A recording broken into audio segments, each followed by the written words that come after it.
just back from the Maasai, super long day, and I was driving down the road and a lady flagged me down with waving, and I pulled over and she started crying and she handed me my own business card and she told me in Swahili, many months ago you gave me this and I've never been able to find you. And I brought her to Feather's Tail and she's here now with Mary, and the story is unbelievable. Her son has been in hospital. He has HIV. He's only like small, like 4 years old. He had a stomach problem. So the hospital treated him, but the bill was 380,000 Tanzanian shillings, which is a little over £100, like £120, £110. The hospital then, as a means to get their money back, refused to give her son. So for many months now, for 4 months, her son has been well, but not allowed to be discharged or leave the hospital. The security have kept the child at the hospital until she pays her bills. So she's been begging on the streets and trying to sell oranges in the local bus station to raise the money to get her son back from the hospital. Here's the thing that really broke my heart. Her and her mother even sold their mattresses to try and get money together to get him out of hospital.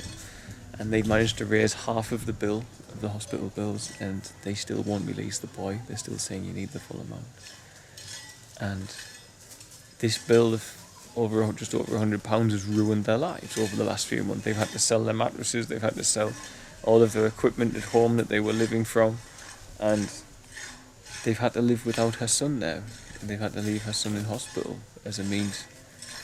The hospital's duty of care is appalling here sometimes, but that's their way of getting the money, is to leave a mother separated from the child, otherwise they'll never get the money.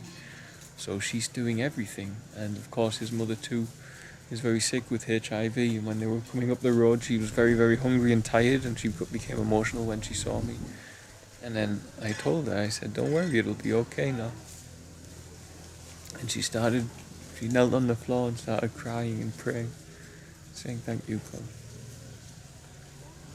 You know, sometimes here it's just not fair. And it's not even for life-changing amounts for a Western person. It's not. It's really not.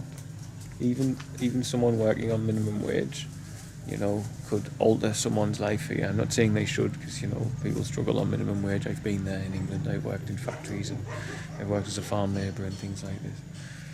But what I'm just trying to point out is even what we deem as poverty can change a life here in a massive way. That's not a huge sum of money to people, it's really not. And this woman's a wreck, and she's HIV, so she's exhausted, she's not eating enough either. So first thing we've done is fed them, but now I'll let you meet them as well.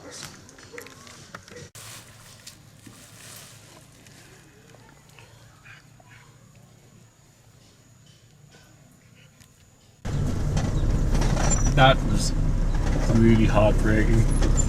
You know, guys, very often I cry, and I was on the edge of crying there. I have an issue with crying, actually. Ritzy's teaching me to cry, but it's not very often I do it, unfortunately. But I was right on the edge of tears there, because I could just feel nothing but raw emotion coming off this woman. I know when someone's crying and faking it, and this was just pure, unbelievable joy she was having because she was getting her son back tomorrow, and because I told her, you won't suffer no more, you won't sleep on the floor, you won't struggle for food, and you won't eat nothing but flour and water, whilst you have to sell fruit to pay for it and to pay for the hospital bills. And she was weeping. But this is so messed up. Such a small amount of money in the West just destroyed the lives of this woman and her mother. Completely destroyed their lives.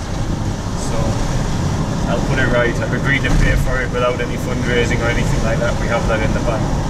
So, but I also said to her, I'll try and make your life better. So I'm going to hopefully look at trying to start them a market stall or something like this. You know, even if you can get someone into business and they're making $2 a day, they're making double the average wage here.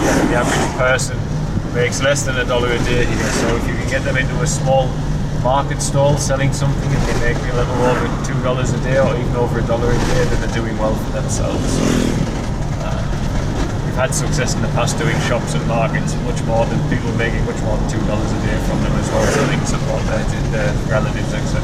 So, anyway, so what a way to end my day. On that note, I'm gonna get off. I think I'll go for a run actually. So, okay. Much love, guys. God bless.